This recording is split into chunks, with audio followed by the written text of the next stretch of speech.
Meus amados irmãos, nós vamos abrir a palavra de Deus na primeira carta de Paulo aos Tessalonicenses. Primeira carta de Paulo aos Tessalonicenses.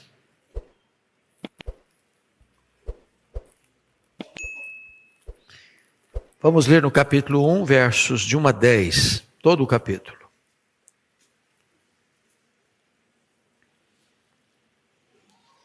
Esse texto diz assim: Paulo, Silvano e Timóteo, à igreja dos Tessalonicenses em Deus Pai e no Senhor Jesus Cristo, graça e paz a vós outros.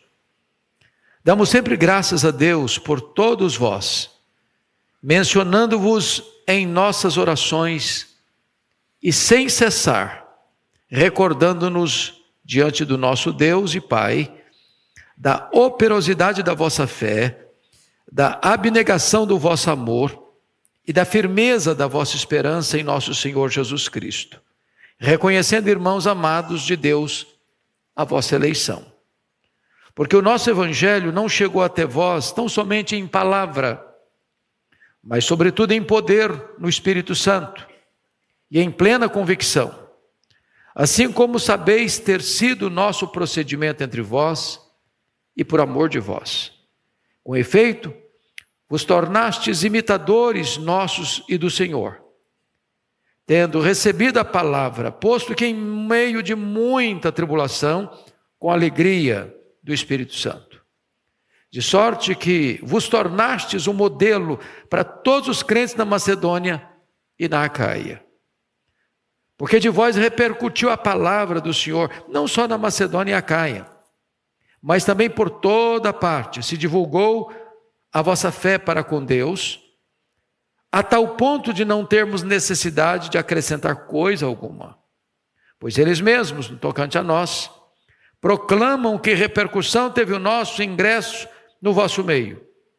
E como deixando os ídolos vos convertestes a Deus, para servirdes o Deus vivo e verdadeiro, e para aguardardes dos céus o seu Filho, aquele ressuscitou dentre os mortos, Jesus, que nos livra da ira vindoura.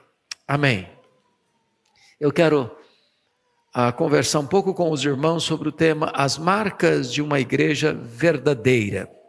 As marcas de uma igreja verdadeira.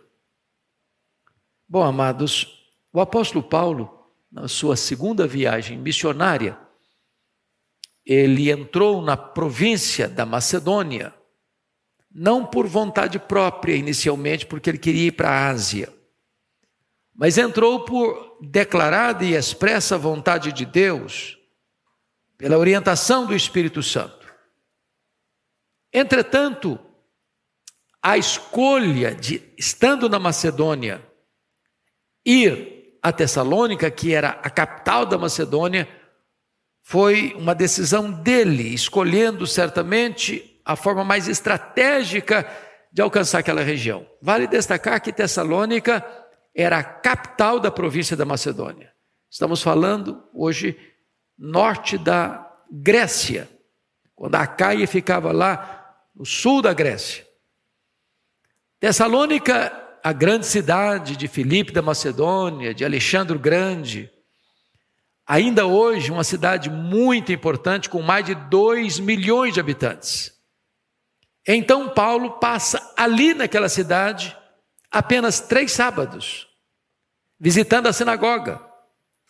E a repercussão foi tamanha, e a obra de Deus foi tão poderosa, e as conversões foram tão abundantes, o evangelho penetrou com tanta eficácia, que em apenas 3 finais de semana, ali fica uma igreja sólida, uma igreja que se torna modelo, uma igreja que faz ecoar e ressoar para além das suas fronteiras o evangelho, e uma igreja que serve para nós de parâmetro de uma igreja verdadeira. Vejam vocês alguns pontos que eu passo a destacar. Primeiramente, vamos ver a saudação carinhosa do apóstolo Paulo àquela igreja. Versículo 1. Ponha na tela, porque eu gostaria que toda a igreja repetisse comigo. Quando você lê a Bíblia e lê em voz alta, isso ressoa na sua alma. Isso encontra eco no seu coração. Então vamos ler o versículo primeiro. Paulo, Silvano e Timóteo, a igreja dos Tessalonicenses em Deus Pai e no Senhor Jesus Cristo, graça e paz a vós outros. A primeira coisa que você nota aí são os remetentes, Paulo, Silvano e Timóteo.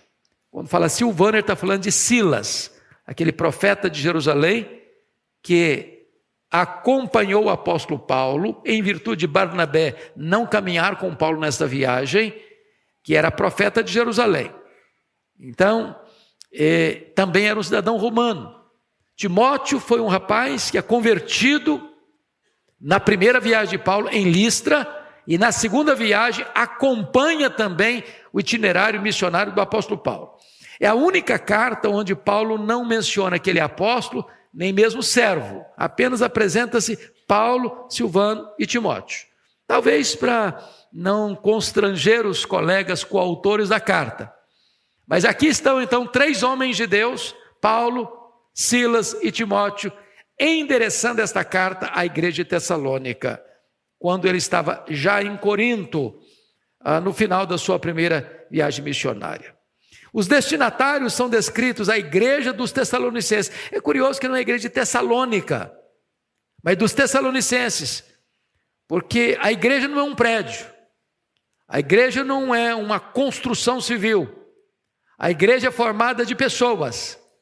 E às vezes nós falamos de igreja como templo, como edifício, como prédio, mas na verdade a igreja são as pessoas que compõem ou que frequentam esse edifício, que frequentam esse prédio. Então a igreja dos Tessalonicenses. Ele não escreve para um grupo da igreja, para uma elite da igreja ou para a liderança da igreja, ele escreve para toda a igreja. E essa igreja, ela está estabelecida em Deus. Deus é o próprio ambiente onde essa igreja vive. É como se um peixe não vivesse fora d'água, e como se nós não vivêssemos imergidos dentro d'água. Nós vivemos e respiramos esse ar. Então Deus é o ar em que a igreja respira, é o território onde a igreja vive. A igreja vive em Deus e em Jesus Cristo, nosso Senhor. E ele então saúda a igreja com seu cumprimento costumeiro, graça e paz. Graça é a fonte, graça é a raiz, paz é o fruto. Graça é a causa, paz é o efeito. Quando tem graça, tem paz. Onde tem paz, tem graça. Se você experimentou a graça de Deus, você vive também na paz de Deus. Esta é a verdade que Paulo então introduz na sua saudação carinhosa àquela igreja. Agora vamos ver o segundo ponto, uma gratidão copiosa, nos versos 2 a 5. E ele começa assim: dando sempre graças a Deus por todos vós, mencionando-vos em nossas orações e sem cessar. Paulo tinha que ser um homem de oração, para lembrar de todas as igrejas, para lembrar de todos os crentes, ou para colocar cada um deles na presença de Deus, sem cessar, com gratidão em seu coração, mencionando-os em suas orações. É porque Paulo era um homem comprometido com a intercessão. Ele não era apenas um pregador, era sobretudo um intercessor daqueles que acreditavam no Senhor Jesus Cristo. Agora note você o testemunho formidável que ele vai dar no verso 3. Leia o verso 3 comigo, toda a igreja, por favor. Vamos juntos? Recordando-nos diante do nosso Deus e Pai, da operosidade da vossa fé, da abnegação do vosso amor, da firmeza da vossa esperança em nosso Senhor Jesus Cristo. Para um pouquinho aqui. Se você ler as cartas de Paulo, você vai ver que tinha 3 características da igreja que retratavam a maturidade dos crentes. Quais essas 3 virtudes cardeais que retratam a maturidade de uma igreja? Fé, amor e esperança. Se você quer ver a maturidade de um crente, você tem que encontrar essas 3 marcas na vida de um crente. Ele tem fé, ele tem amor, ele tem esperança. E a primeira coisa que é importante é que a fé produz obras, operosidade da vossa fé. Não é o quanto a pessoa diz que crê e tem experiências místicas, é o quanto ele faz, é o quanto ele realiza. é o quanto ele põe a mão na massa, é o quanto ele se empenha para fazer a obra. Essa é a expressão da fé. É aquele que, ao crer, faz aquilo que a fé comanda. Então, um crente de braços cruzados não vai ter uma fé, pelo menos a fé bíblica. Porque a fé precisa ser expressada na sua operosidade, no seu trabalho, no seu empenho, na sua dedicação, no seu zelo em servir. Segundo lugar, o amor produz serviço. Vejam vocês que ele diz assim, da abnegação do vosso amor. E a palavra abnegação aqui, copós do grego, traz a ideia de trabalho árduo, trabalho que sua camisa, trabalho que exige todo o esforço do seu corpo. Em outras palavras, amor na Bíblia não é um sentimento. Amor na Bíblia é uma ação. É por isso que a Bíblia diz lá que Deus amou o mundo de tal maneira que deu o seu Filho. E agora a Bíblia diz que se Deus nos deu o seu Filho, a prova que nós amamos é quando nós damos a nossa vida pelo nosso irmão. Então você ama, ok, qual a prova? Qual a evidência? Eu falo muito que eu amo. Eu rasgo o verbo que eu amo. Eu falo com muita eloquência que eu amo. Mas essa não é a prova do amor. Não amemos de palavras, mas de fato e de verdade. Onde tem amor, tem serviço ao próximo. E aí ele diz em terceiro lugar, que a esperança produz uma paciência triunfadora. Essa palavra que você encontra aí, da firmeza da vossa esperança, a palavra firmeza aí, é a palavra ripomone, e essa palavra é uma das palavras mais ricas do grego, que significa paciência triunfadora. Como é que você tem esperança? É quando você tem paciência triunfadora para esperar. É quando você espera sem se desesperar. É quando você espera com confiança. É quando você espera crendo que a promessa não vai falhar.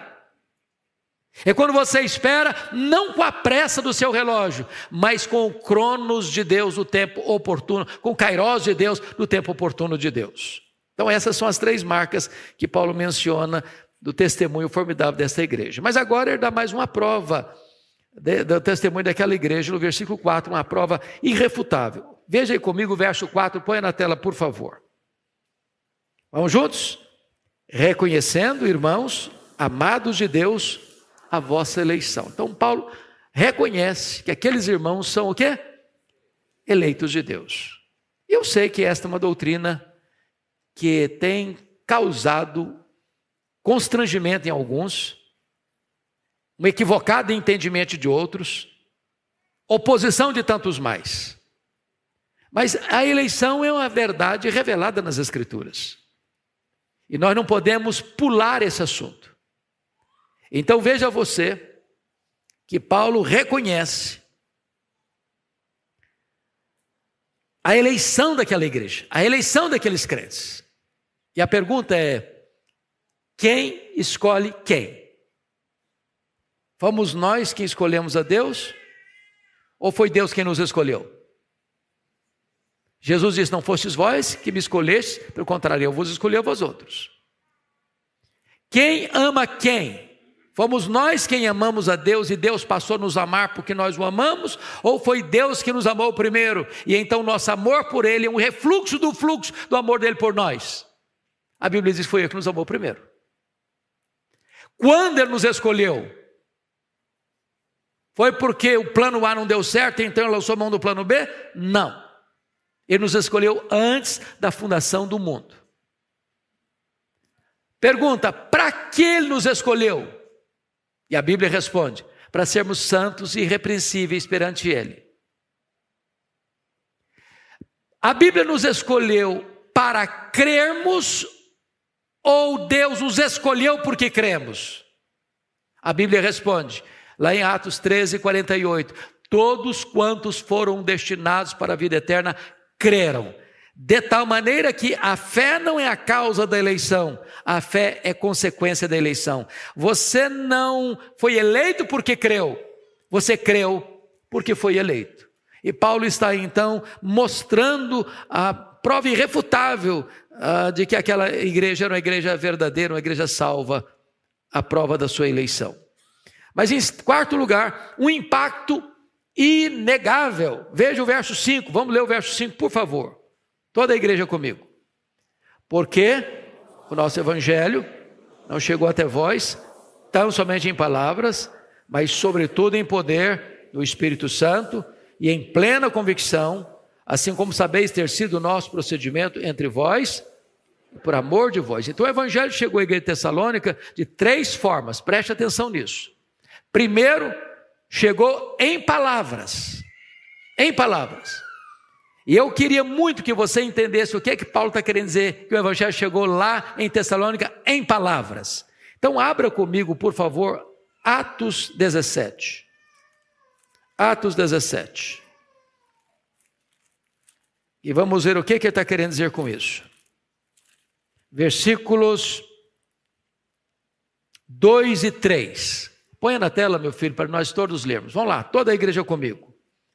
Paulo, segundo o seu costume, foi procurá-los e por 3 sábados arrazoou com eles acerca das Escrituras, expondo e demonstrando ter sido necessário que o Cristo padecesse e ressurgisse dentre os mortos, e este, dizia ele, é o Cristo, Jesus, que vos anuncio. Então preste atenção agora nos verbos que estão aqui. Ele está em Tessalônica e ele está pregando. Ele usa o verbo, note aí, arrazoar, expor, demonstrar, anunciar. Todos esses verbos estão apelando para quê? Para o entendimento, para a razão, para a compreensão. A palavra não é um livro místico. A palavra não é um livro cabalístico. A Bíblia não é um livro mágico, você abre, bota o dedão e vê o que Deus está falando.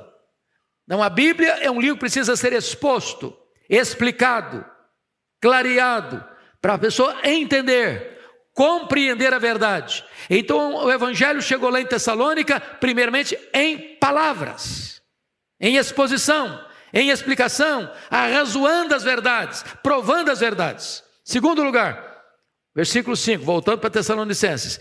A palavra chegou lá, sobretudo, em poder no Espírito Santo. Em outras palavras, irmãos, e nós estávamos agora há pouco no gabinete pastoral conversando sobre isso. Todos nós aqui entendemos uma coisa. Eu, pastor Arival, qualquer pregador, só podemos falar aos ouvidos, ao entendimento. Só o Espírito Santo pode falar ao coração. Se o Espírito Santo não aplicar, você vai sair daqui talvez entendendo uma verdade, mas isso não vai mexer nada no seu coração, nada na sua vida.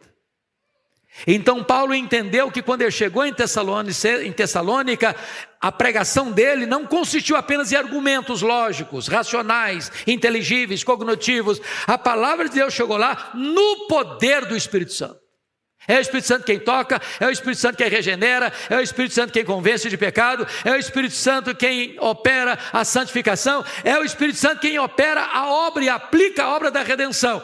A palavra chegou lá no poder do Espírito Santo. É por isso que o nosso querido irmão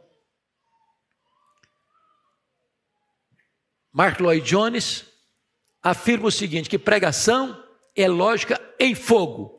É teologia em chamas, que parte de um homem que está em chamas.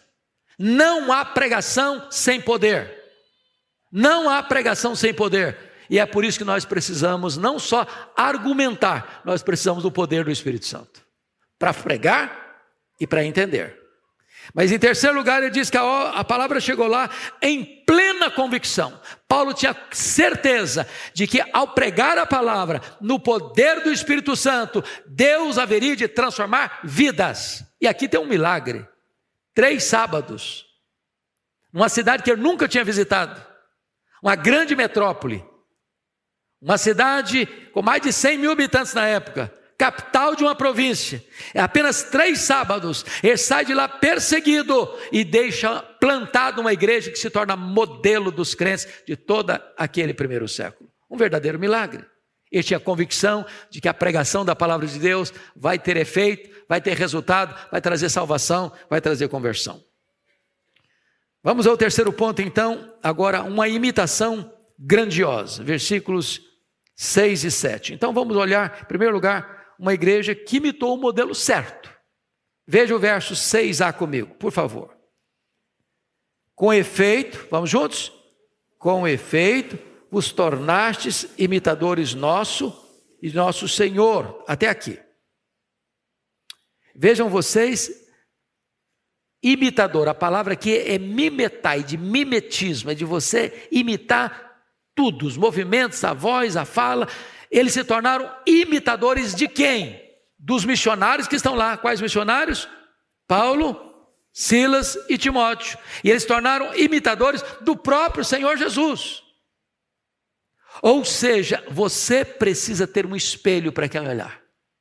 Você precisa ter uma referência para a sua vida. Quem é a sua referência?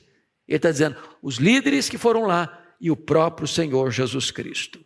Segundo lugar, a igreja recebeu a mensagem certa, não apenas imitou o modelo certo, recebeu a mensagem certa. O versículo 6b diz assim, tendo recebido a palavra. Isso é maravilhoso, irmãos. Paulo não chegou lá pregando política, ele não chegou lá pregando economia, ele não chegou lá pregando teologia da prosperidade, ele não chegou lá pregando autoajuda, ele chegou lá pregando a palavra. A palavra é viva, a palavra é poderosa, a palavra não volta para Deus vazia, a palavra vai operar os desígnios de Deus no coração.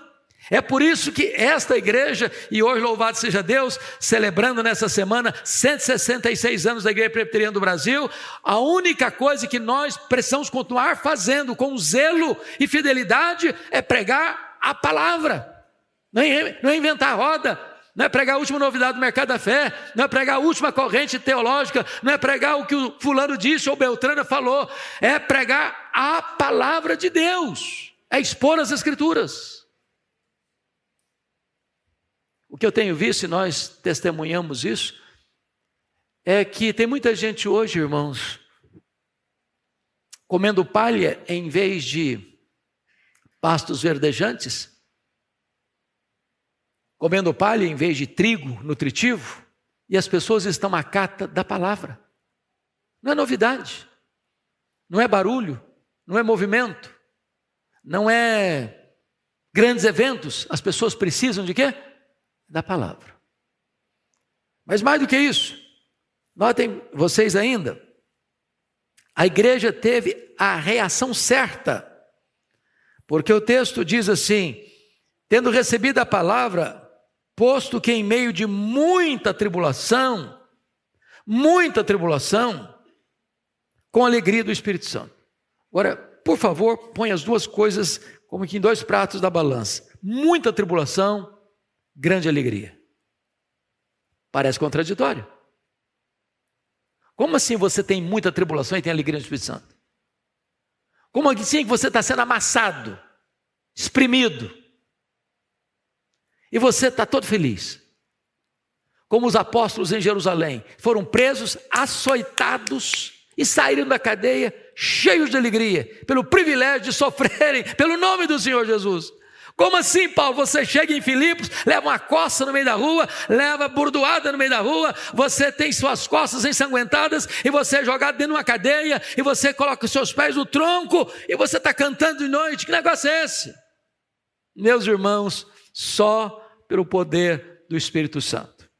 Esta igreja é uma igreja referência, porque no meio de muita tribulação ela recebeu a palavra. Ele foi perseguido, Paulo, ele teve que fugir da cidade. Mas os crentes ficaram debaixo dessa perseguição e mesmo assim com muita alegria no Espírito Santo de Deus. Então, meu amado, se você está perdendo a alegria por causa da tribulação, é hora de você amadurecer sua fé. É hora de você ser um crente modelo. Mas vejam vocês que a igreja tornou-se um modelo certo. Leia o verso 7 comigo, toda a igreja. Ponha na tela para toda a igreja ler. Versículo 7, vamos lá? De sorte que nos tornastes um modelo para todos os crentes na Macedônia e na Acaia. Então vamos entender uma coisa. De sorte que vos tornastes o modelo. A palavra modelo aqui é muito curiosa. Deixa eu fazer uma pergunta aqui. Quem aqui nesse auditório fez aula de datilografia? Pensa num curso maravilhoso. Dátilo. Gente, esse curso salvou a minha vida. Então, você pensa comigo, você aperta a tecla e ali tem o desenho da letra A, B, C. Aquela letra bate no carbono e imprime no papel. Aquela letrinha ali que você bate, ela aperta lá e deixa a marca, é tipos. É tipo. A palavra grega aqui, modelo, é tipo. Tipo, é a mesma palavra. Isso significa que o crente, ele marca as pessoas. Ele encosta nelas e deixa uma marca. Deixa um exemplo. Ele é paradigma. Ele é modelo. Ele é referência. É isso.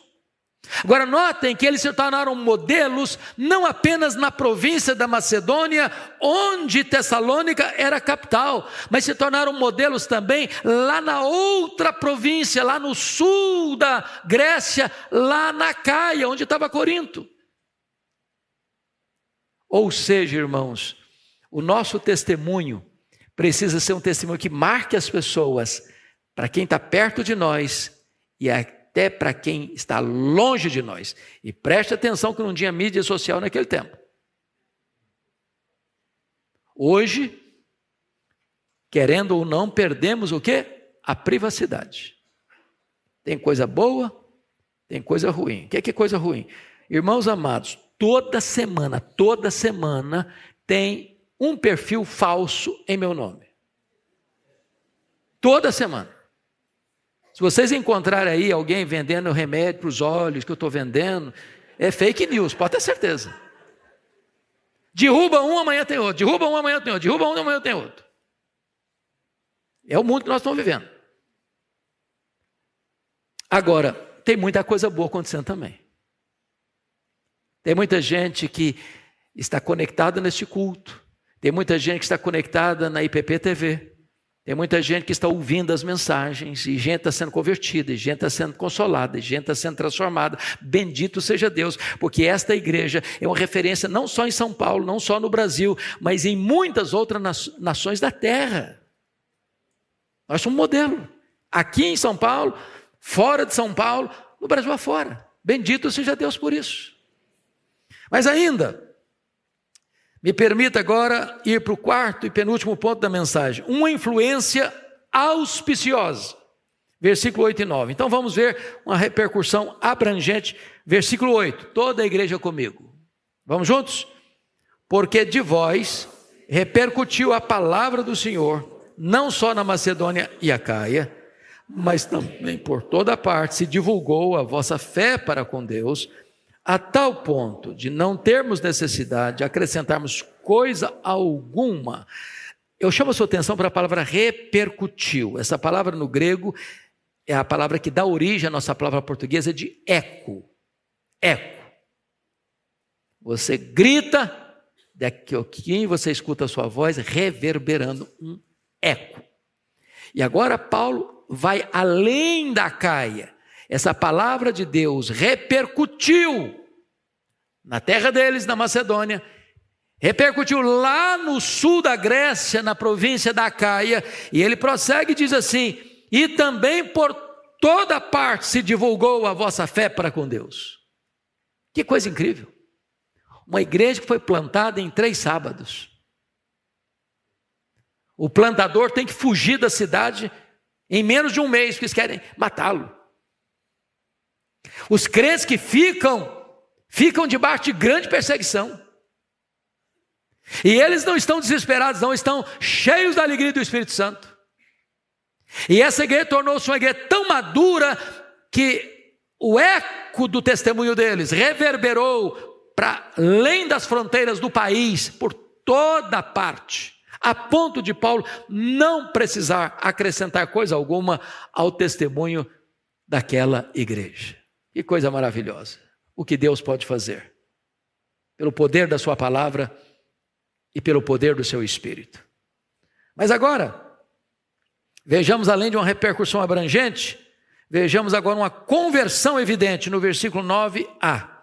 Põe na tela o versículo 9a. Pois eles mesmos, no tocante a nós, proclamam que repercussão teve o nosso ingresso no vosso meio, e como deixando os ídolos, os convertestes a Deus, até aqui. O que Paulo está dizendo é que a estada dele em Tessalônica teve tal repercussão, tão poderosa repercussão, que aquelas pessoas deixaram os ídolos para se converterem a quem? Converterem a Deus. Agora vamos entender que ídolos. Nós estamos falando de uma cidade grega. Estamos falando da capital de uma província chamada Macedônia. Nós estamos falando da cidade que é a cidade de Filipe, da Macedônia. Estamos falando da cidade do Alexandre o Grande. Nós estamos falando de uma cidade que tinha uma fama mundial. E vocês muito bem sabem que, embora é uma cidade grega, ela está debaixo do domínio do Império Romano. E tanto os gregos quanto os romanos tinham o quê? Panteão de deuses. Muitos deuses. Para vocês terem uma ideia, só em Atenas havia, segundo Plínio, na época de Paulo, mais de 30 mil estátuas dedicadas aos deuses, só na cidade de Atenas. Então era uma floresta de deuses, uma floresta de ídolos, muitos deuses.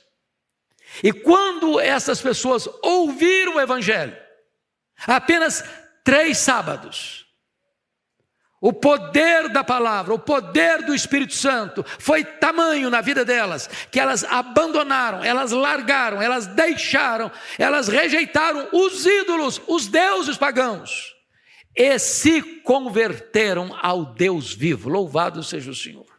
Este é o poder do Evangelho, meus irmãos. Este é o poder da palavra de Deus. Ele quebra as correntes, ele tira a venda dos olhos, ele tira o tampão dos ouvidos, ele move os corações, trazendo luz para o entendimento, e as pessoas percebem que esses ídolos são ídolos vãos, são ídolos nulos, que não têm poder, que não têm qualquer autoridade, que não podem livrar a si mesmos, que não podem salvar. E quando ouve o Evangelho, essas cadeias se rompem e as pessoas são alcançadas pela graça e são convertidas ao Senhor Jesus. Louvado seja o Senhor.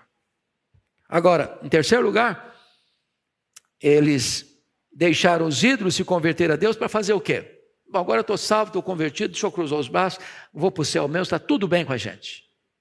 O que é que eles fizeram? Prossegue a leitura aí, por gentileza. Para servirdes o Deus vivo e verdadeiro. Meus amados, o pastor Arival fala sério, às vezes em tom de brincadeira, mas ele fala sério. Quando recebe alguém aqui na profissão de fé. Crente que não trabalha, dá trabalho. Nós não somos convertidos para cruzar os braços. Nós não somos convertidos para viver uma vida apenas contemplativa. Nós somos convertidos para servirmos ao Deus vivo. E servir ao Deus vivo significa trabalhar no seu reino, fazer a sua obra, enquanto é tempo, enquanto é dia. Então eu pergunto a você, qual é o seu lugar no corpo de Cristo? Porque primeiro, não tem crente, conforme foi pregado hoje de manhã aqui nessa igreja, não tem crente que não tenha sido batizado pelo Espírito no corpo de Cristo. Não tem nenhum crente que não seja habitado pelo Espírito Santo. Não tem nenhum crente que não tenha pelo menos um dom espiritual. Não tem nenhum crente que possa dizer, eu não sei fazer nada, portanto eu não vou fazer nada, porque eu só fui salvo e estou muito feliz de ir para o céu sem fazer nada. Você e eu fomos salvos para servirmos ao Deus vivo e verdadeiro. Finalmente, último ponto que eu quero destacar é uma expectativa gloriosa, conforme o versículo 10. Vamos ler o versículo 10, por gentileza, toda a igreja comigo? E para aguardardes dos céus o seu Filho, a quem ele ressuscitou dentre os mortos, Jesus, que nos livra da ira vindoura. Há 3 coisas que eu destaco. Primeiro, a expectativa da segunda vinda de Cristo.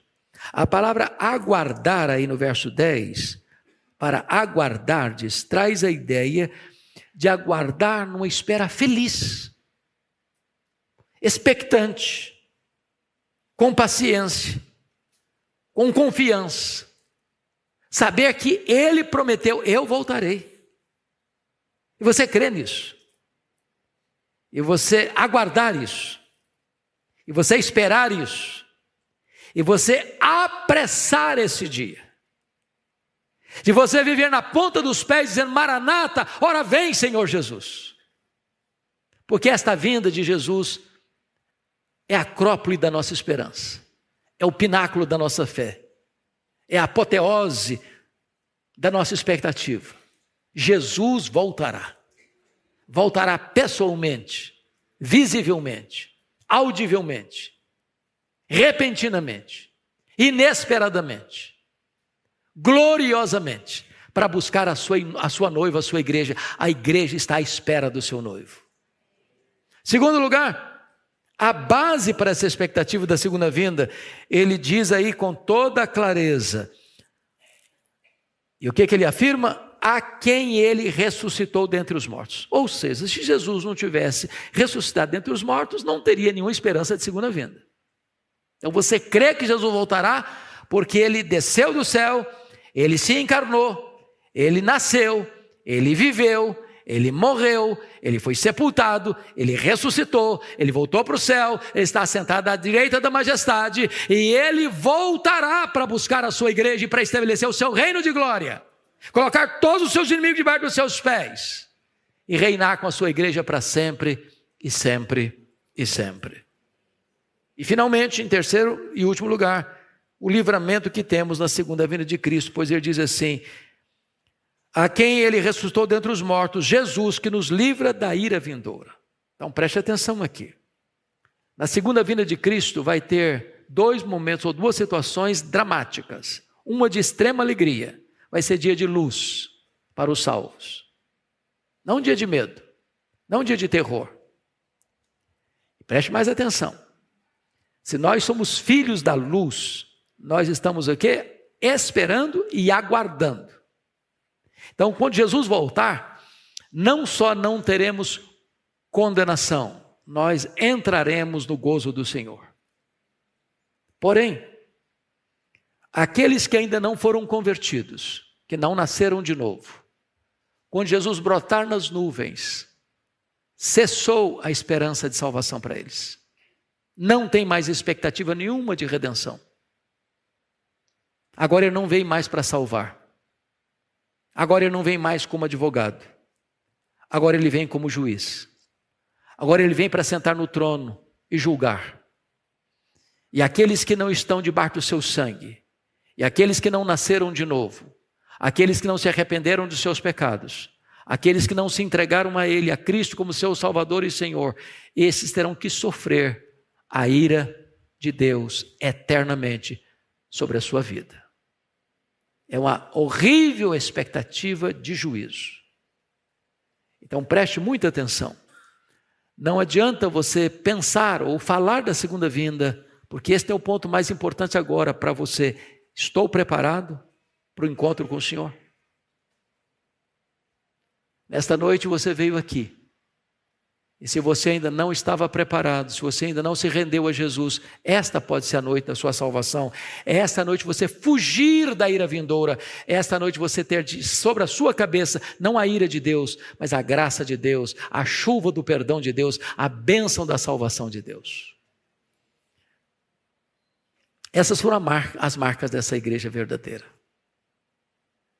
A minha oração é que a Igreja Presbiteriana do Brasil, que está terça-feira comemorando 166 anos de vida, de plantação, de existência em solo pátrio, a minha oração é que a Igreja Presbiteriana de Pinheiros continue seguindo essas mesmas pegadas de uma igreja verdadeira. Uma igreja fiel, uma igreja missionária, uma igreja que serve, uma igreja que adora, uma igreja que é luz para as nações, uma igreja que é modelo para os povos. Que Deus nos abençoe, em nome de Jesus. Amém.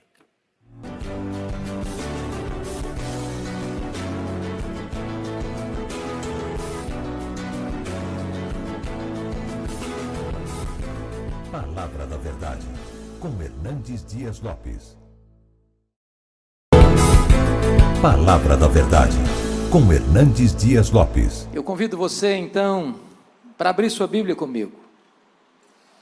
No Evangelho de Cristo, conforme o registro de João, capítulo 21. E faremos a leitura do verso 1 ao verso 9, ao verso 19. João 21, de 1 a 19.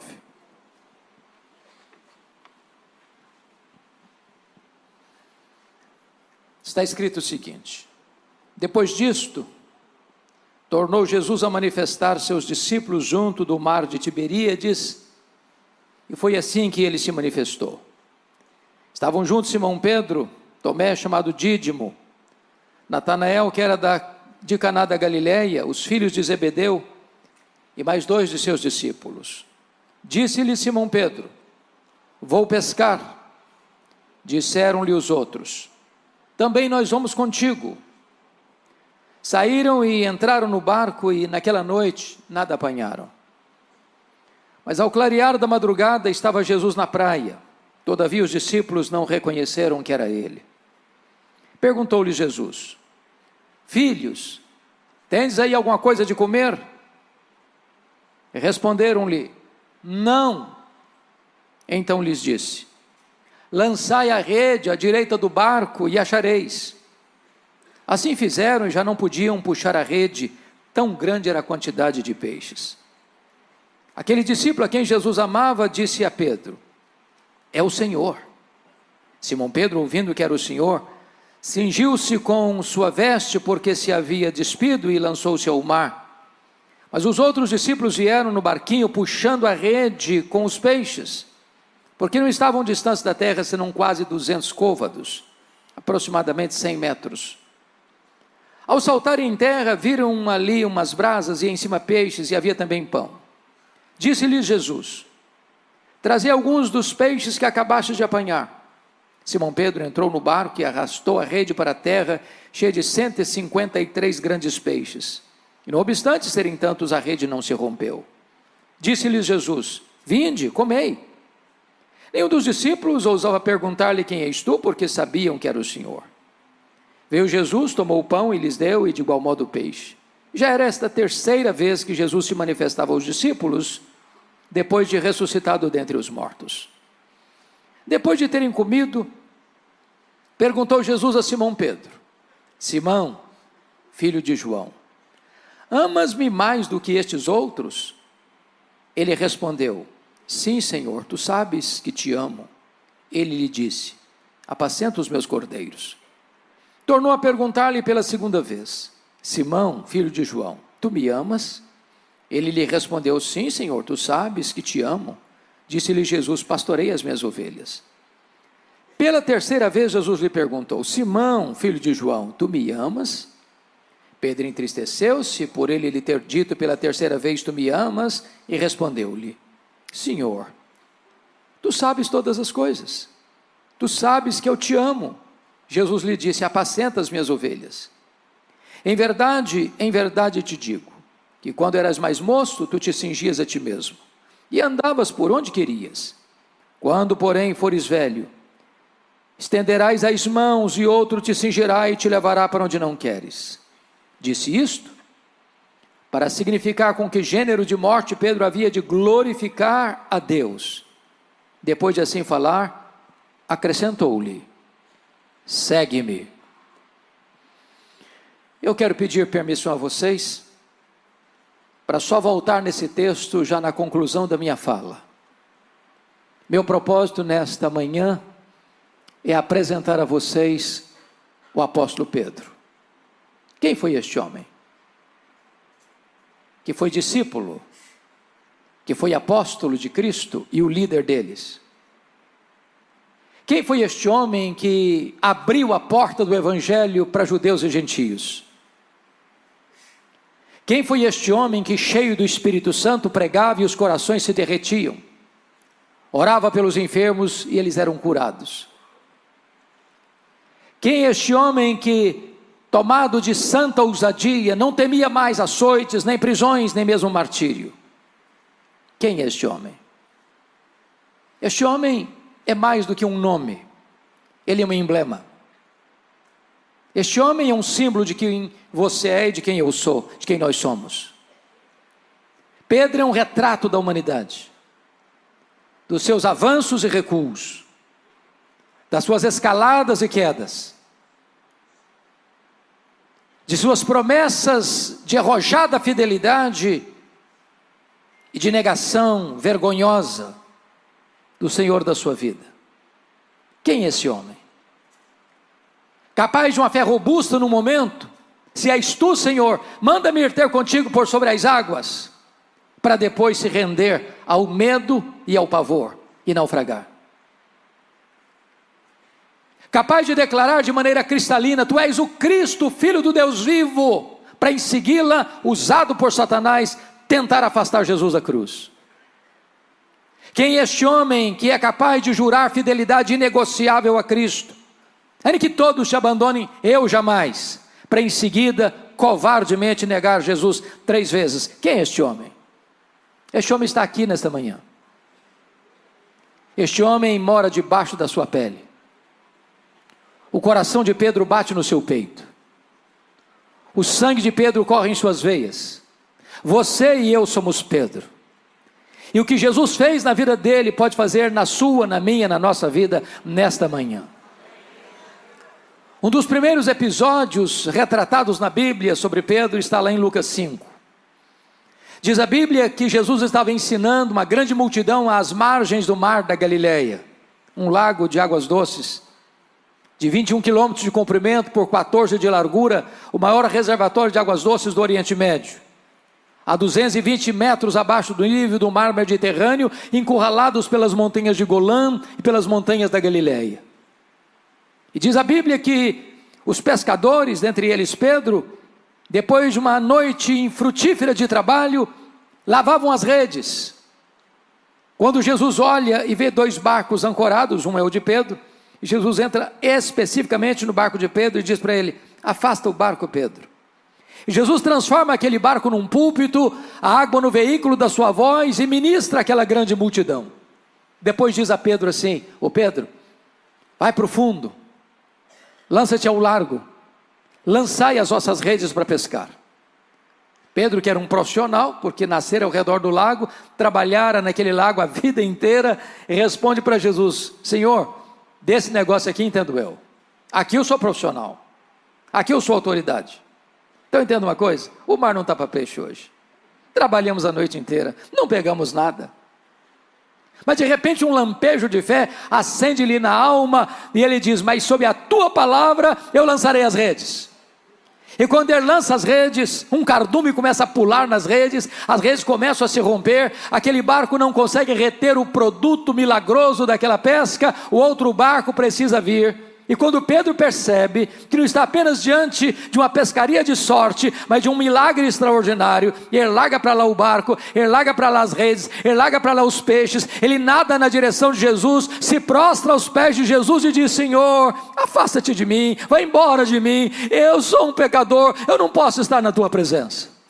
E Jesus olha para ele e diz: não temas, a partir de hoje eu farei de ti um pescador de homens. E Pedro deixa as redes e troca as redes pelo cajado e passa a seguir a Jesus. Mais tarde é escolhido como apóstolo de Jesus e o líder deles.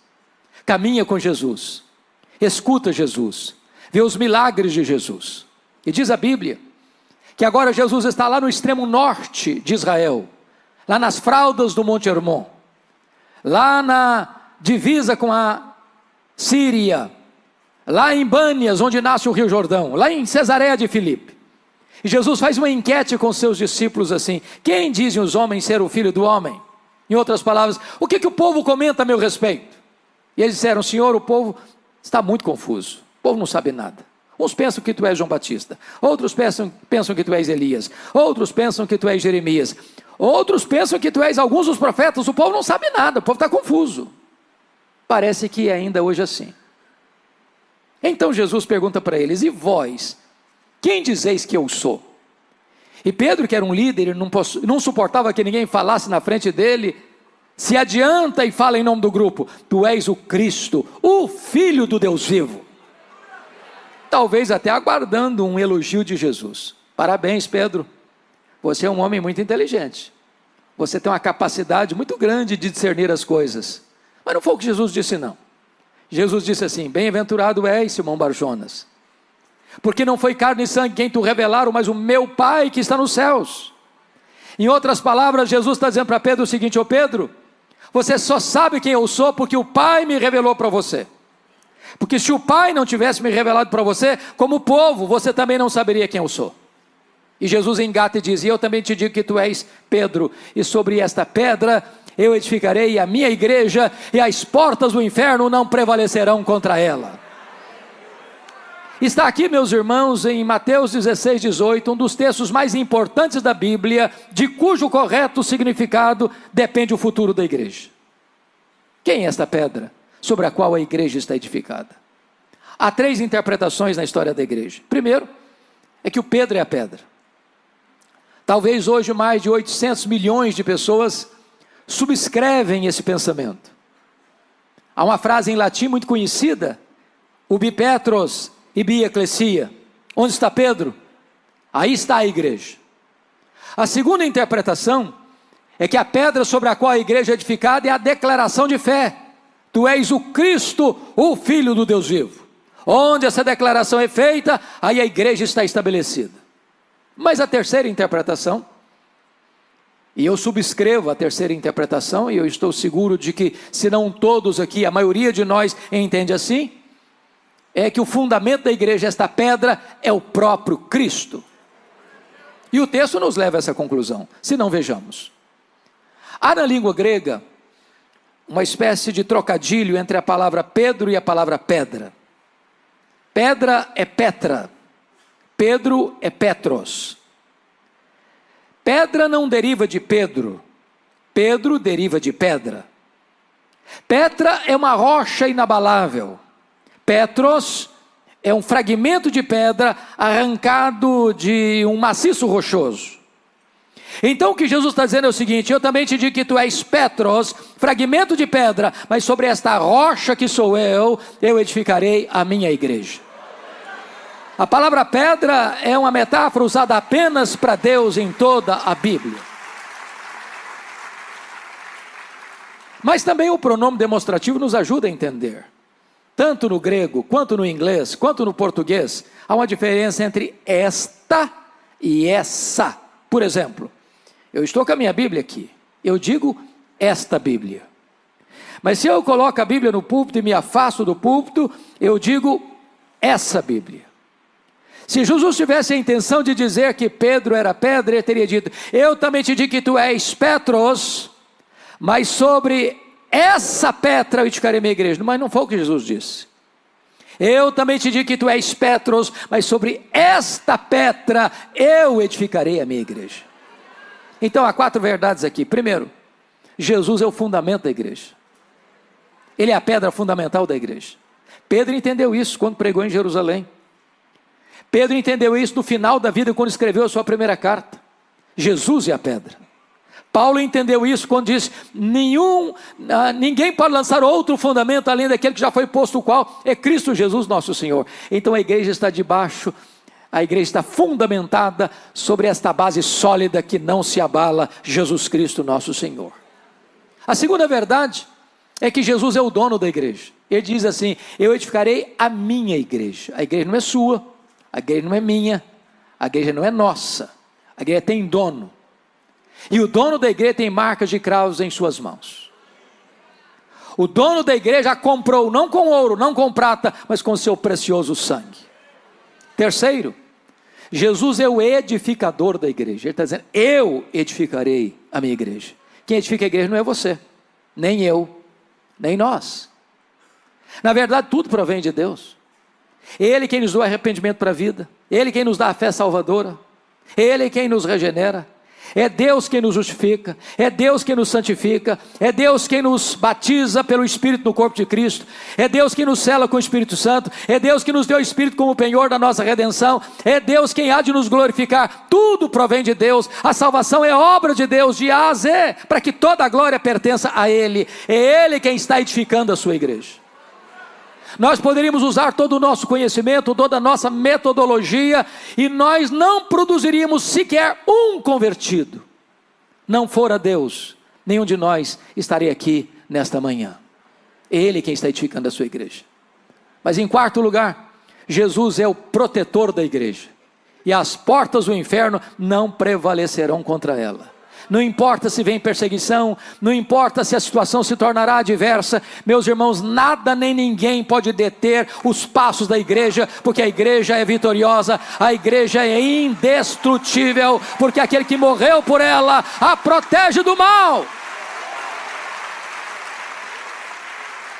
Diz o texto de Mateus 16, que depois de Jesus deixar isso claro para os seus discípulos, ele vira uma página e começa a ensinar uma nova fase do discipulado, e pela primeira vez ele compartilha com seus discípulos que era necessário que ele subisse para Jerusalém, fosse entregue nas mãos dos principais sacerdotes e escribas, para ser crucificado, para ressuscitar ao terceiro dia.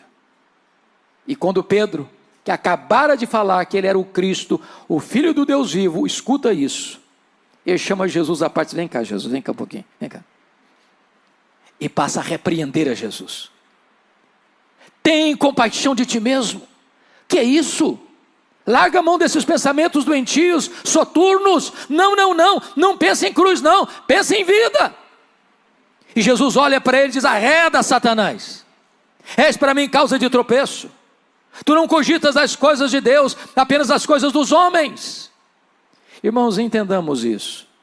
Se a igreja estivesse edificada sobre Pedro, ela estaria edificada sobre uma areia movediça.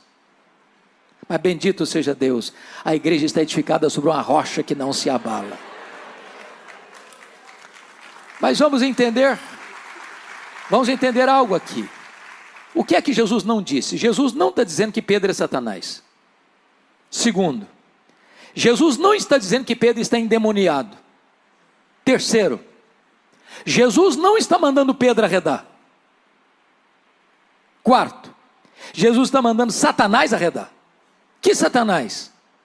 O Satanás que está induzindo Pedro a afastar Jesus da cruz. Porque se não entendermos isso, a gente vai dizer: arreda, Pedro. Aí o Satanás fica. Não, Satanás arreda, Pedro fica. Pedro é discípulo, Pedro é apóstolo. Em Pedro, Jesus vai continuar trabalhando e investindo. Eu quero dizer para você que apesar dos nossos deslizes e fracassos, o Senhor Jesus não abre mão da nossa vida. Ele não desiste de nós. Tanto é prova, meus amados, que uma semana depois, Jesus sobe um alto monte para orar. E quem ele leva consigo? Pedro, Tiago e João. A tradição diz que é o Monte Tabor, outros acham que é o Monte Hermon. Não importa que monte, cristão não faz peregrinação sagrada. Para o cristão todo o solo é sagrado. Jesus está aqui nesta manhã, e Ele é digno de toda honra, de toda glória e de todo louvor. Mas diz a Escritura que o Senhor Jesus sobe este monte para orar e ora, e Pedro e os seus colegas dormem. Porque o que dá prazer em Jesus, dá cansaço neles. No topo daquela montanha, 4 milagres aconteceram. Primeiro milagre, Jesus foi transfigurado diante deles. Segundo milagre, Moisés e Elias aparecem em glória, conversando com Jesus sobre a sua partida para Jerusalém, o seu êxodo, onde ele haveria de quebrar as nossas algemas, romper nossas cadeias e nos tornar livres. Terceiro milagre, uma nuvem luminosa os envelopa. Quarto milagre, de dentro da nuvem surge uma voz divina dizendo: este é o meu filho, o meu eleito, a ele ouvi. Apesar de ver tantos milagres, Pedro está sem discernimento espiritual. A cultura brasileira anda atrás de milagres. Há alguns que fazem propaganda de milagres que nem aconteceram. Há outros que acham que se nós contemplarmos mais milagres, nós vamos crer mais. A Bíblia não ensina isso. A Bíblia diz que a fé vem pelo ouvir, e ouvir a palavra de Deus. Se vocês perceberam, no topo desta montanha tem 3 gerações representadas: a geração de Moisés, a geração de Elias, a geração dos apóstolos. Leia sua Bíblia e você verá que essas foram as 3 gerações que mais viram milagres na história, e foram as 3 gerações mais incrédulas da história. Pedro está vendo milagres, Pedro está pisando no terreno sobrenatural. E primeiro, ele não discerne a centralidade da pessoa de Jesus. Ele está lá no topo daquela montanha dizendo assim: Senhor, bom estarmos aqui, então nós vamos fazer uma coisa, nós vamos fazer 3 tendas, uma vai ser do Senhor, outra vai ser do Moisés, outra vai ser do Elias. Ele achava que estava no controle, mas a Bíblia diz que ele não sabia o que estava falando. E por que ele não sabia o que estava falando? Porque estava falando uma bobagem. Ele estava comparando e equiparando Jesus a Moisés e Elias, ao representante da lei, ao representante dos profetas. Mas Jesus não é apenas um grande homem entre nós, Ele é o próprio Filho de Deus entre nós. Ele é único, Ele é incomparável, Ele é absoluto. Mas Pedro não apenas não discerne a centralidade da pessoa de Jesus, Pedro não discerne a centralidade da missão de Jesus. Quando Jesus desce do monte, Jesus liberta o menino endemoniado, o devolve ao seu pai, e diz lá em Lucas 9, 43, 44, que diante desse extraordinário milagre de Jesus, todos se maravilhavam do quanto Deus fazia por intermédio dele. Todos quantos? Todos quem? Toda a multidão, inclusive os discípulos. E Jesus viu nisso um risco, um perigo, uma ameaça para os seus discípulos. A mesma descrita lá em João 6, quando Jesus multiplicou pães e peixes, a multidão queria fazer Jesus um rei político, um Messias político, um operador de milagres apenas. E Jesus despede os seus discípulos antes de despedir a multidão, porque Jesus não queria que os seus discípulos entrassem nessa agenda tentadora de vê-lo apenas como operador de milagres. Aqui Jesus percebe a mesma coisa, está escrito em Lucas 9, 44 assim, Jesus se dirige aos discípulos assim: fixai nos vossos ouvidos as seguintes palavras: o Filho do Homem vai ser entregue nas mãos dos homens. O que Jesus está dizendo? O que ele está dizendo é o seguinte: não pensem vocês que eu vou mudar minha agenda, não pensem vocês que eu vou alterar o cronograma, não pensem vocês que eu desci do céu apenas para realizar milagres, para curar os enfermos, para levantar os paralíticos, para purificar os leprosos. Eu vim ao mundo para ir para a cruz, e é para a cruz que eu estou indo, porque é lá na cruz que eu vou libertar vocês, é lá na cruz que eu vou tornar vocês livres, é lá na cruz que será o êxodo de vocês. Mas Lucas 9, 45 diz que os discípulos não entenderam isto. Vendo milagres, mas sem saber quem é Jesus, vendo milagres, sem saber o que Jesus veio de fato fazer. Lucas 9, 51 e 53 diz que a partir desse momento que Jesus desce do monte, ele vai caminhar para Jerusalém, e todo mundo podia ler isso no rosto dele, todo mundo podia perceber que ele estava resolutamente determinado a caminhar para a cruz. Então ele sobe o Monte das Oliveiras. Diz a Escritura que ele chega acompanhado de uma multidão. Havia uma outra multidão esperando Jesus, porque na Páscoa a população de Jerusalém quintuplicava, e quando ele entra, ele começa a descer o Monte das Oliveiras, e as multidões vão cantando e vão celebrando e dizendo: Hosana, Hosana, bendito que vem em nome do Senhor. E ele atravessa o Vale do Cedron, ele começa a subir as encostas do Monte Moriá, tem a entrada da cidade. Diz Lucas que quando ele entra na cidade, a multidão canta e Jesus chora. E chora por quê? Porque Jerusalém não aproveitou o tempo da sua oportunidade. Porque Jerusalém matou os profetas de Deus e haveria de crucificá-lo. Chora porque Jesus vê profeticamente a cidade sendo arrasada até os fundamentos pelos romanos, provocando a maior diáspora de todos os tempos, desde o ano 70 a 14 de maio de 1948. Quando Jesus entra na cidade, ele purifica o templo, ele produz ensinamentos preciosos, mas chega um momento em que ele não fala mais para a multidão. Então ele se dirige a Pedro e João e diz assim: vocês dois vão preparar para nós um local para que eu possa comer a Páscoa com vocês. O cenáculo é preparado, é quinta-feira à noite, a mesa está posta, tem cordeiro assado, tem pão sem fermento, tem ervas amargas, tem vinho, e aqui do lado tem uma bacia com água e uma toalha. Não se assentava à mesa sem lavar os pés. Os calçados não eram como os nossos, tênis e sapatos fechados, botas fechadas, mas sandálias de couro cru, abertas. Jerusalém fica dentro de um deserto. Os pés sujos. As mesas não eram altas, onde você escondia os pés ficavam expostos. Mas os discípulos eram muito orgulhosos para lavar os pés uns dos outros, e então o que eles fazem? Eles se assentam à mesa com os pés sujos. E o papo que rola na mesa é este: quem de nós é o mais importante? Quem de nós tem maior projeção? Quem de nós tem primazia? E quando Jesus percebe que eles estão antenados noutro canal, quando Jesus está mergulhado na sombra da cruz, Jesus os choca, não com palavras, mas com atitudes. Ele pega a bacia, cinge-se com a toalha e começa a lavar os pés dos discípulos. Olha o constrangimento, olha o tapa de luva. Jesus lavando o pé de Tomé, de Mateus, de Judas Iscariotes. Quando Jesus chega diante de Pedro, eu acho que ele arregala os olhos e pergunta: tu lavarás os pés a mim? Jesus respondeu: o que eu faço agora? Você não entende, você entenderá depois. Aí o Pedro, que era 880, disse: Senhor, os meus pés nunca tu hás de lavar. Não, eu não vou aceitar isso. Que tu te humilhes a ponto de se tornares um escravo, não, os meus pés tu não vais lavar. E Jesus olha para ele e diz: se eu não te lavar os pés, tu não tens parte comigo. Aí ele diz: então o senhor lava os pés, o senhor lava as mãos, o senhor lava a cabeça, o senhor me dá um banho, pronto. Não, Pedro, agora é você que não está entendendo. Todos vocês já estão limpos, exceto um. Só basta lavar os pés. O que Jesus quis dizer com isso?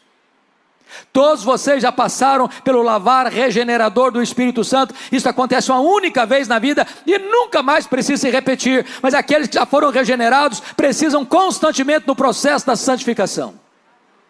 Ali, irmãos, há um corte radical na história da humanidade. Porque no cenáculo, Jesus, ao comer a Páscoa, encerra esse ciclo. Quando ele pega um pão, o parte e diz: este pão é o meu corpo, que é dado por vós. Tomai e comei, faz isto em memória de mim. Quando ele pega o copo de vinho e diz: este cálice é a nova aliança em meu sangue. Tomai e bebei dele todos, fazei isto em memória de mim. Ali encerra a Páscoa judaica. Ali começa um novo tempo na história. Não tem mais matança de cordeiro, não tem mais sacrifício. Agora Jesus se apresenta como o Cordeiro de Deus que tira o pecado do mundo. Agora ele é o nosso Cordeiro Pascal. Todo o Antigo Testamento era a sombra dele, ele é a realidade. Ele é a semente da mulher, ele é o Cordeiro da Páscoa, ele é o maná que caiu do céu, ele é a água que brotou da rocha, ele é a coluna de nuvem, ele é a coluna de fogo, ele é o santuário, ele é a arca da aliança, ele é o templo, ele é a festa, ele é o sacrifício, ele é representado pelo sábado. Tudo era a sombra dele. Ele é a realidade. Chegou a realidade, as sombras não precisam mais. Ele é o cumprimento da lei.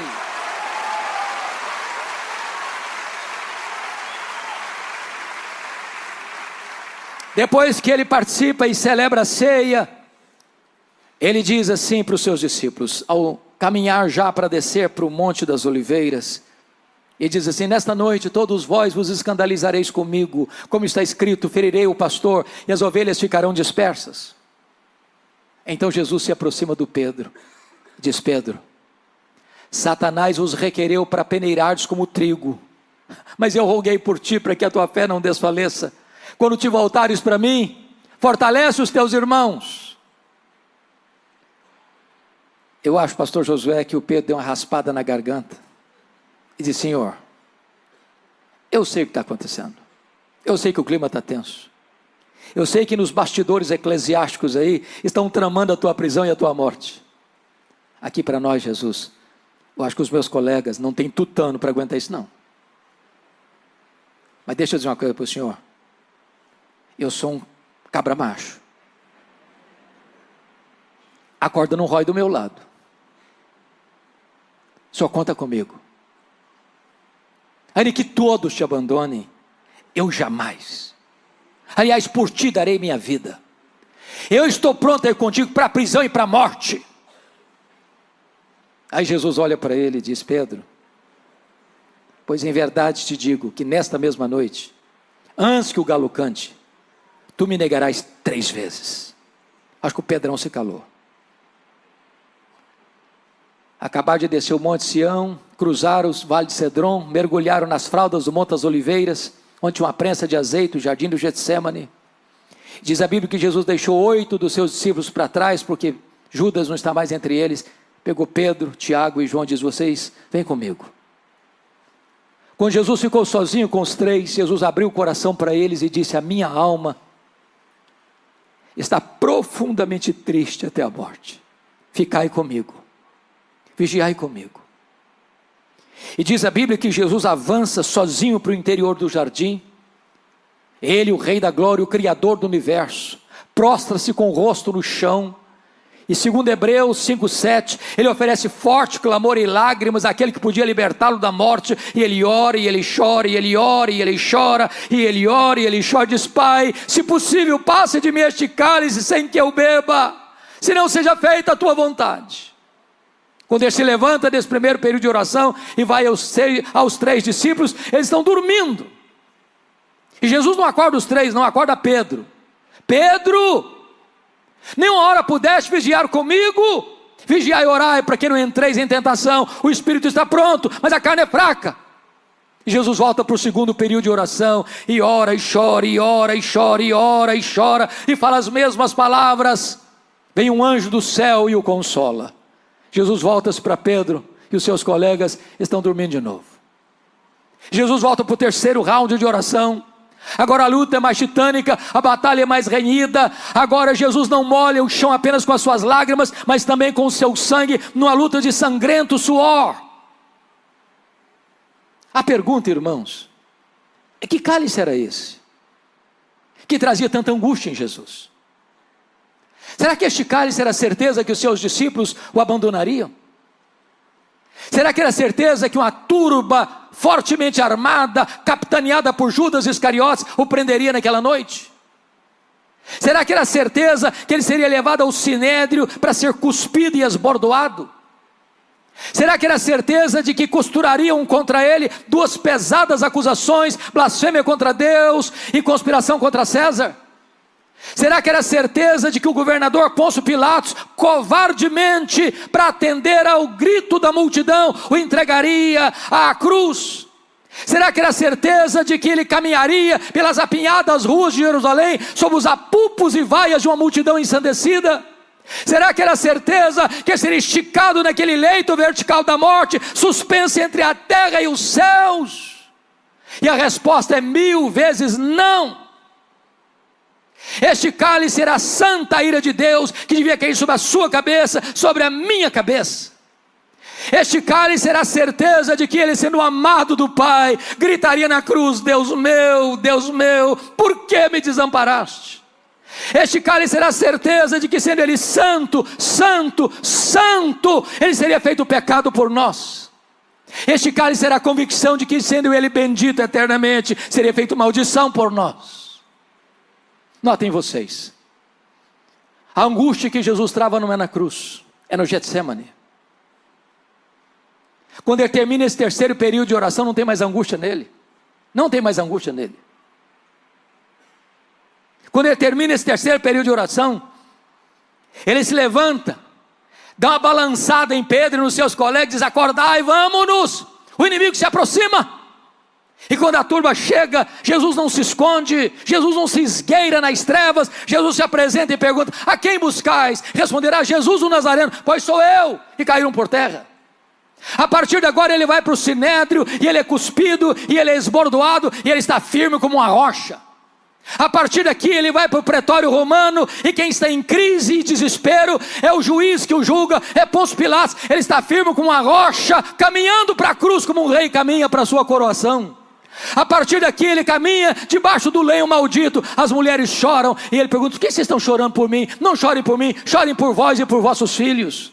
A partir daqui ele é pregado na cruz e transforma esse patíbulo de horror num palco para a glória de Deus e num instrumento para a nossa salvação, dizendo para aquela multidão: Pai, perdoa-lhes, porque não sabem o que fazem. Dizendo para o ladrão à sua direita, arrependido: hoje mesmo estarás comigo no paraíso. Dizendo para sua mãe: mulher, eis aí teu filho, filho, eis aí teu pai. Dizendo para o pai: Deus meu, por que me desamparaste? Tenho sede. Mas a sexta palavra é uma palavra de vitória: está consumado, o preço está pago, aquele que crê em mim não deve mais nada, eu cumpri a missão que tu me confiaste para fazer. Então, Pai, receba o meu espírito.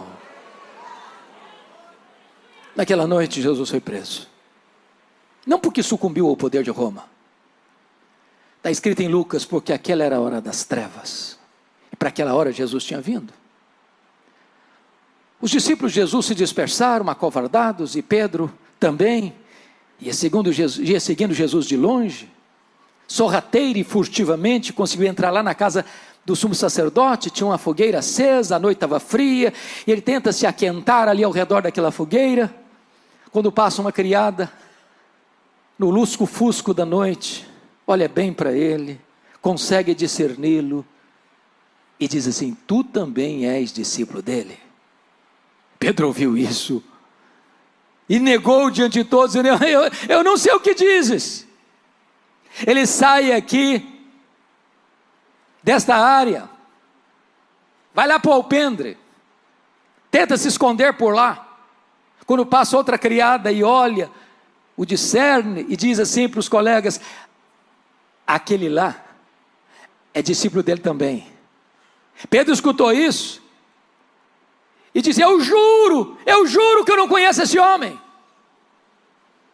Passaram alguns homens, o reconheceram e disseram: esse sotaque seu nortista, esse sotaque de Galileu, indisfarçável, você é discípulo dele mesmo, você é mesmo. E ele agora não apenas nega, ele agora não apenas jura, ele agora blasfema, ele fala palavrão, ele fala impropérios. Eu não conheço esse homem. O galo cantou. E quando o galo cantou, Jesus cravou nele o olhar.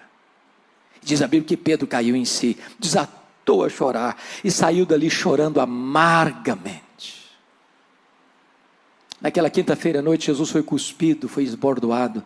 Pedro não estava lá. Sexta-feira de manhã, Jesus levado ao pretório romano. Pedro não estava lá. Sexta-feira, 9 horas da manhã, Jesus é pregado na cruz. Pedro não estava lá.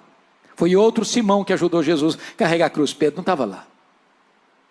3 horas da tarde, na sexta-feira, Jesus morre na cruz. Pedro não estava lá para sequer oferecer um sepultamento digno para ele. Foi preciso que outra pessoa fizesse. Jesus foi sepultado e Pedro não estava lá. Chegou o sábado, o silêncio da morte. Pedro está trancado com medo dos judeus. Domingo de manhã, não é Pedro, nem os discípulos, são as mulheres da Galileia que vão ao sepulcro. Pedro não estava lá. Quando elas chegam, pensando quem vai rolar a pedra está rolada. Quando elas olham, o túmulo está aberto. Quando elas entram, o túmulo está vazio. Quando elas saem, um anjo pergunta para elas: o que vocês vieram fazer aqui? Procurar entre os mortos aquele que está vivo. Ele não está mais aqui não, ele ressuscitou. E tem um recado aqui. Ide, dizei aos seus discípulos e a Pedro que ele irá diante de vós para Galileia. Lá o vereis, como ele vos diz. Meus irmãos, por que mencionar o nome do Pedro? Ele é discípulo. Por que Jesus mencionou o nome do Pedro? Por que Pedro? Porque Jesus sabia que Pedro não se sentia mais discípulo. Pedro, Petros, fragmento de pedra, mentira, pó, apenas pó. Negou seu nome, negou sua fé, negou seu apostolado, negou o seu Senhor. Pedro desistiu de Jesus, mas Jesus não desistiu de Pedro. Eu quero dizer para você nesta noite que nesta manhã, que Jesus não desiste de você, que Jesus não abre mão da sua vida. Não importa os seus deslizes, não importa os seus fracassos, não importa as suas quedas, Jesus não abre mão da sua vida. Agora pensem comigo essa viagem de Jerusalém para Galileia, são 153 quilômetros, a pé. Eu acho que cada passada de Pedro era uma martelada na consciência, era uma fisgada na alma. Eu acho que foi caminhando e pensando assim: quando Jesus se encontrar comigo, ele vai me quebrar todinho, vai me arrebentar tudo. Ele vai botar o dedo no meu nariz e dizer que eu sou um fracasso, que eu sou um covarde, e eu sou mesmo. Quando ele chega na Galileia, Jesus não está lá. Aí ele diz assim para os seus colegas: eu vou pescar. Notinha de rodapé, notinha de rodapé. Nós deveríamos orar mais pelos líderes, sabia? Porque não tem líder neutro. Líder sempre influencia ou para o bem ou para o mal. Porque Pedro era um líder. Ao dizer eu vou pescar, os outros disseram, também nós vamos contigo. Mas o que significa eu vou pescar? Não é que ele estava estressado, precisava uma higiene mental, não. Ele está dizendo, fim de linha para mim. Não tem mais futuro. Vou voltar para as redes, vou voltar para o passado. Acabou para mim. Agora preste atenção. Quando o homem se afasta de Deus, nem pescar consegue mais. Trabalhar a noite inteira não pegar uma piaba. Já estão retornando já no clarear do dia. E tem alguém caminhando lá na praia, 100 metros. Eles estão a 100 metros de chegar. E esse que caminha na praia, se dirige a eles lá no barco e pergunta assim: covardes! Foi assim? Não. Filhos, filhos, filhos, filhos. Tem mais de 1 tonelada de graça nessa palavra. Para um bando de covardes, de desertores, Jesus se dirige a eles dizendo: filhos. É assim que Jesus olha a você e a mim nesta manhã. Filhos, tendes aí alguma coisa de comer? Responderam não. Lançai a rede à direita do barco e achareis. Aquele que estamos adorando e servindo nesta manhã é o Senhor do universo, é o Criador da terra e do mar, e Ele empurra um cardume de peixes selecionados para a direita do barco. E quando lançam as redes, 153 grandes peixes começam a pular nas redes, e a rede não se rompe, e João, que tinha um discernimento melhor, uma percepção mais aguçada, disse: ô Pedro, é ele Pedro, ele está aqui Pedro, ele chegou Pedro, e Pedro larga para lá o barco, larga para lá as redes, larga para lá os peixes, nada acelerado, 100 metros, coração saltitando no peito, ele diz: e agora, ele vai me quebrar todo, ele vai me arrebentar todo, ele vai dizer que eu sou um covarde. Quando ele chega, um susto, ele vê um braseiro com pão e peixe. Meus irmãos, só tem 2 lugares no Novo Testamento onde aparece a palavra braseiro. Foi onde Pedro negou Jesus e onde Pedro foi restaurado por Jesus. Jesus plantou aquele braseiro ali para armar a cena do crime, para curar a psique de Pedro, para curar as emoções de Pedro. O que Jesus está dizendo é o seguinte: ô Pedro, sabe por que eu botei esse braseiro aqui? Para lembrar a você que na mesma cena que você caiu, eu vou levantar você. Na mesma cena que você me negou, você vai ter chance de me confessar. No mesmo cenário que você foi um fracasso, eu vou restaurar a sua vida. Sabe por quê, Pedro? Porque a minha graça é maior do que o seu pecado. Jesus alimenta os discípulos. Depois Jesus se volta para Pedro e pergunta assim: Simão, filho de João, tu me amas mais do que a estes outros? Uai, Jesus, eu não estou te entendendo. Por que deveria eu amar-te mais do que os outros? Não basta amar-te igual aos outros? Por que Jesus fez essa pergunta? Porque lá atrás Pedro havia dito assim: ainda que todos te abandonem, eu jamais. Sabe o que Pedro havia dito para Jesus? Senhor, eu sou melhor que os outros, sou mais crente do que os outros, sou mais fiel do que os outros, eu te amo mais do que os outros. O que Jesus está perguntando para Pedro é mais ou menos o seguinte: ô Pedro, você ainda pensa a mesma coisa a seu respeito? Você ainda acha mesmo que você é melhor que os outros? Você acha mesmo que você é mais crente do que os outros? Você ainda mantém a mesma opinião a seu respeito, Pedro? Sim, Senhor, tu sabes que eu te amo, tu apacenta os meus cordeiros. Aí Jesus pergunta a segunda vez: Simão, filho de João, tu me amas? Agora não pergunta se ama mais não, só pergunta se ama.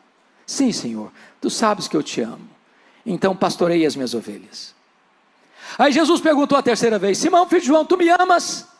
Sim, Senhor, eu estou até triste com isso. O Senhor vai perguntar 3 vezes. Tu sabes todas as coisas, tu sabes que eu te amo. Então, apacenta as minhas ovelhas. Por que Jesus perguntou 3 vezes? Claro, que 3 vezes Pedro negou Jesus. Mas o que significa isso? Jesus está querendo dizer para Pedro o seguinte: ô Pedro, você caiu a primeira vez, meu filho? A minha graça é suficiente para levantar você. Você fracassou a segunda vez, Pedro? Eu ainda não desisti de você, a minha graça é suficiente para levantar você. Você caiu a terceira vez, Pedro? Ô Pedro, eu não abro mão da sua vida, a minha graça é suficiente para restaurar você. Ô Pedro, a minha graça é maior do que o seu pecado.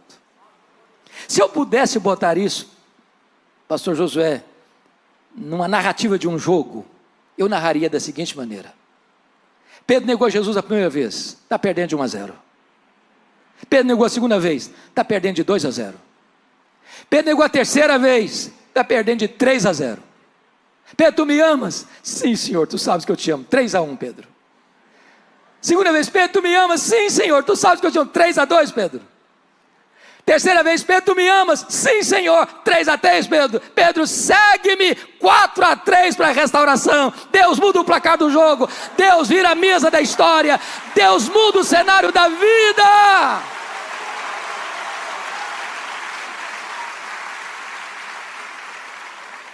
Irmãos queridos, há uma riqueza na língua grega nesse texto que não consegue ser vertida para a língua portuguesa. Me permita explicar. Quando Jesus perguntou para Pedro a primeira vez: tu me amas? Vocês sabem que no grego tem 4 palavras para amor: eros, storge, filia e ágape. Quando Jesus pergunta: tu me amas a primeira vez? Jesus usa o verbo agapau, o amor sacrificial, o amor que dá a vida pelo outro. Jesus perguntou assim: Petros, agapas-me? Tu me amas com amor ágape? Tu me amas a ponto de dares tua vida por mim, de morreres por mim? Pedro não respondeu essa pergunta. O que ele respondeu foi: Senhor, amor ágape eu não tenho. Eu não tenho coragem de dar minha vida por ti. Eu não estou pronto a morrer por ti. Eu só gosto de ti. E respondeu assim: Filose. Eu gosto do Senhor com amor filia, com amor ágape não. Filose. Aí Jesus fez a segunda pergunta do mesmo jeito: Petros, agapas-me? Tu me amas a ponto de dares tua vida por mim, de morreres por mim? Pedro respondeu do mesmo jeito: Senhor, amor ágape eu não tenho. Eu não estou pronto a morrer por ti. Eu não tenho coragem de dar minha vida por ti. Eu só gosto de ti. E respondeu do mesmo jeito: Filose. Por que ficou triste da terceira vez? Porque Jesus mudou a pergunta. Jesus usou na terceira pergunta o mesmo verbo que Pedro usara nas 2 respostas anteriores. Jesus pergunta para ele: Petros, fileis-me? Pelo menos tu gostas de mim?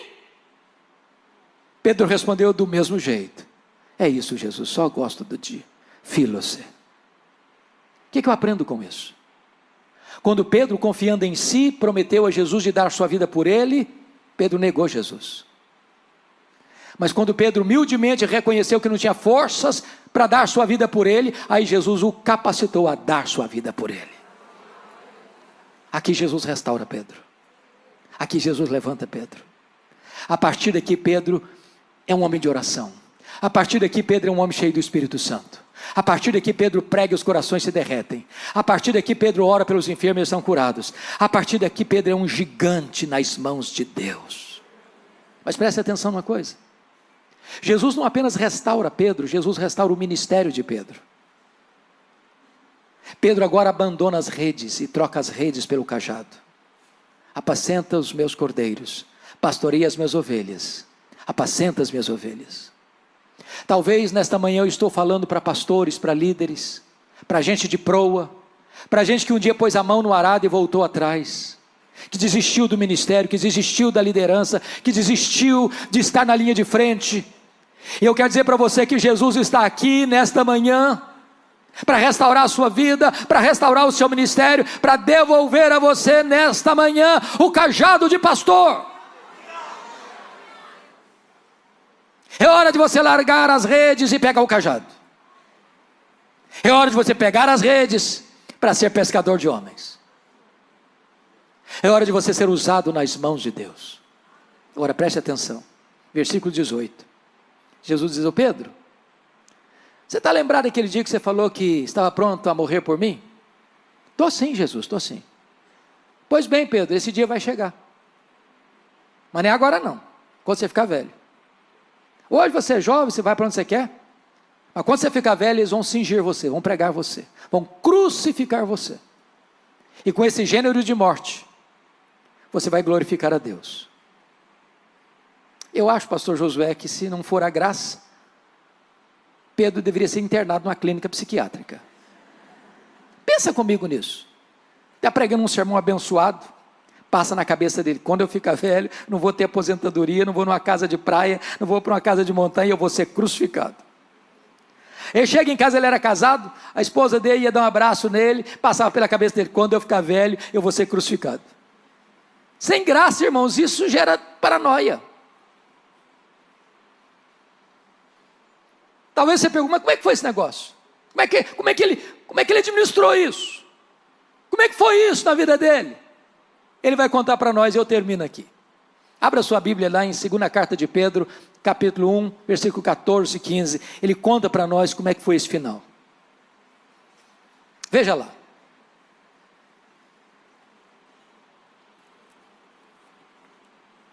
Segunda carta de Pedro, capítulo 1, versículo 14. Ele diz assim: certo de que estou prestes a deixar o meu tabernáculo. A expressão é a mesma lá de Paulo: tempo da minha partida é chegado. Mesmo significado. Certo de que estou prestes a deixar o meu tabernáculo, ou seja, estou prestes a morrer, como efetivamente nosso Senhor Jesus Cristo me revelou. Ou seja, Jesus revelou para ele que ele ia morrer na velhice, ia morrer crucificado, ia ser cingido. Qual a atitude dele? Mais de minha parte, esforçar-me-ei, de que maneira? Diligentemente, por fazer que, a todo tempo, mesmo depois da minha partida, ou seja, mesmo depois da minha morte, conserveis lembrança de tudo. Sabe o que ele está dizendo? Roma vai me matar, mas Roma não vai botar um ponto final no meu ministério. Roma vai me matar, mas Roma não pode amordaçar o evangelho. Roma vai me matar, mas o meu ministério vai continuar reverberando nos corações, porque a mensagem que eu preguei vai continuar agindo poderosamente nos corações. Irmãos amados, o que é importante não é o obreiro, é a obra. Não é o evangelista, é o evangelho. Deus sepulta os seus obreiros e a obra de Deus continua. Ninguém pode deter a igreja, ninguém pode parar a igreja, ninguém pode destruir a igreja de Deus é invencível, a igreja de Deus é vitoriosa, a igreja de Deus é vencedora, porque este evangelho é o poder de Deus para a salvação de todo aquele que crê. Louvado seja o Senhor.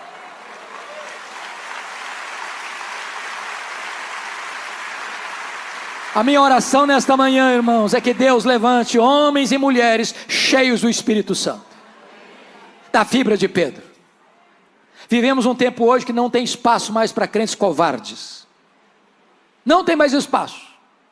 É hora de assumir uma posição e entender que se vivemos, para o Senhor vivemos. Se morremos, para o Senhor morremos. Quer pois vivamos, quer pois morramos, nós somos do Senhor.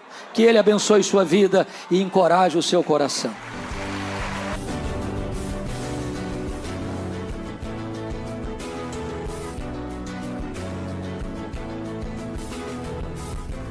Palavra da Verdade, com Hernandes Dias Lopes.